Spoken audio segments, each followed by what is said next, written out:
Lalu Yusuf merebahkan dirinya mendekat muka ayahnya, serta menangisi dan mencium dia. Dan Yusuf memerintahkan kepada tabib-tabib, yaitu hamba-hambanya, untuk merempah-rempahi mayat ayahnya. Maka tabib-tabib itu merempah-rempahi mayat Israel.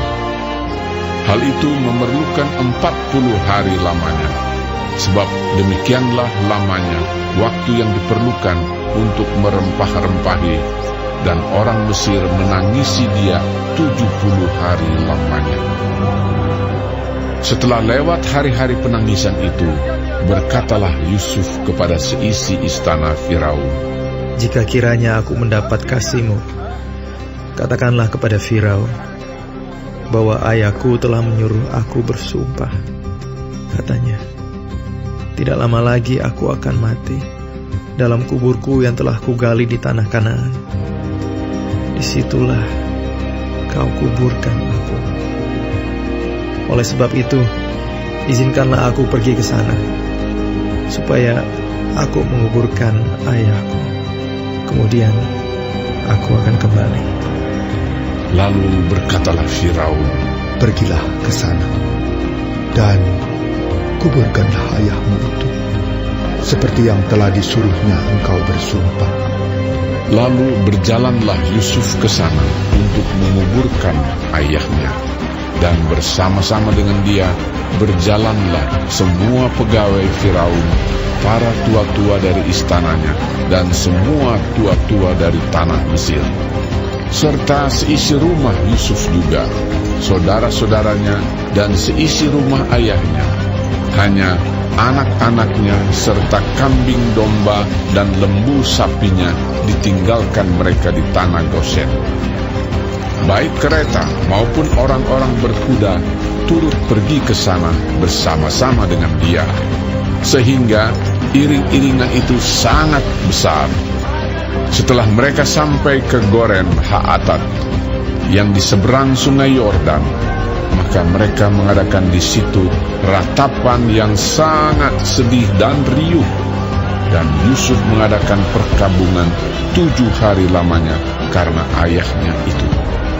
Ketika penduduk negeri itu, orang-orang Kanaan, melihat perkabungan di Goren Haatat itu, berkatalah mereka, "Inilah perkabungan orang Mesir yang amat riuh." Itulah sebabnya tempat itu dinamai Abel Mizraim, yang letaknya di seberang Yordan. Anak-anak Yakub melakukan kepadanya seperti yang dipesankannya kepada mereka. Anak-anaknya mengangkut dia ke tanah Kanaan, dan mereka menguburkan dia dalam gua di ladang Makpela, yang telah dibeli Abraham dari Efron orang Het itu untuk menjadi kuburan milik, yaitu ladang yang di sebelah timur Mamre. Setelah ayahnya dikuburkan, pulanglah Yusuf ke Mesir.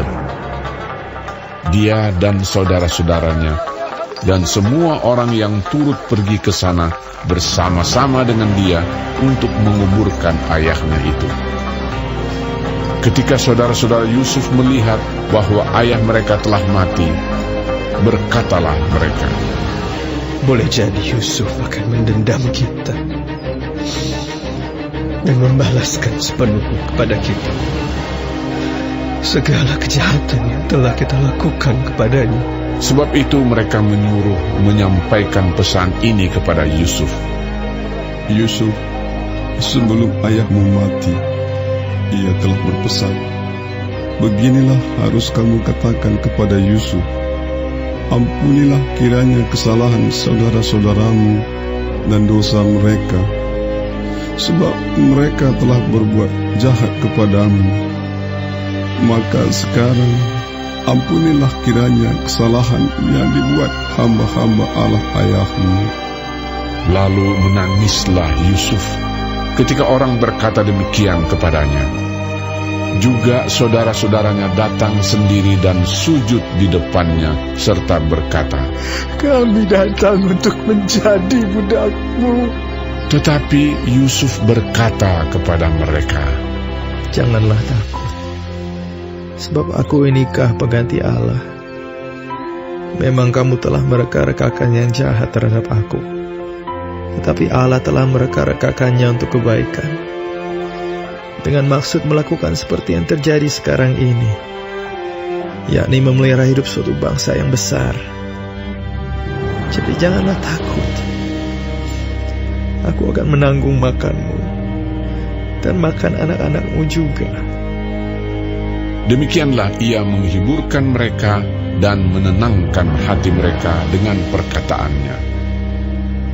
Adapun Yusuf, ia tetap tinggal di Mesir beserta kaum keluarganya, dan Yusuf hidup 110 tahun.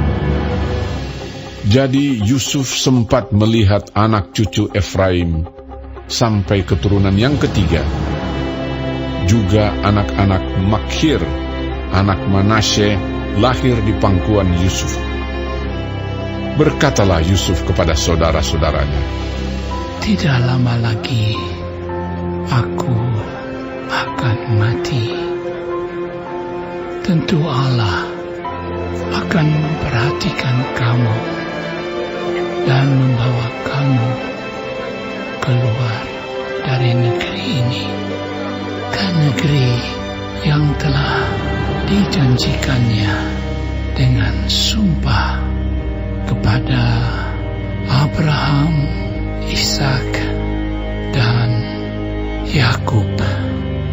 Lalu Yusuf menyuruh anak-anak Israel bersumpah, katanya, "Tentu Allah akan memperhatikan kamu. Pada waktu itu, kamu harus membawa tulang-tulangku dari sini." Kemudian matilah Yusuf, berumur 110 tahun. Mayatnya dirempah-rempahi dan ditaruh dalam peti mati di Mesir.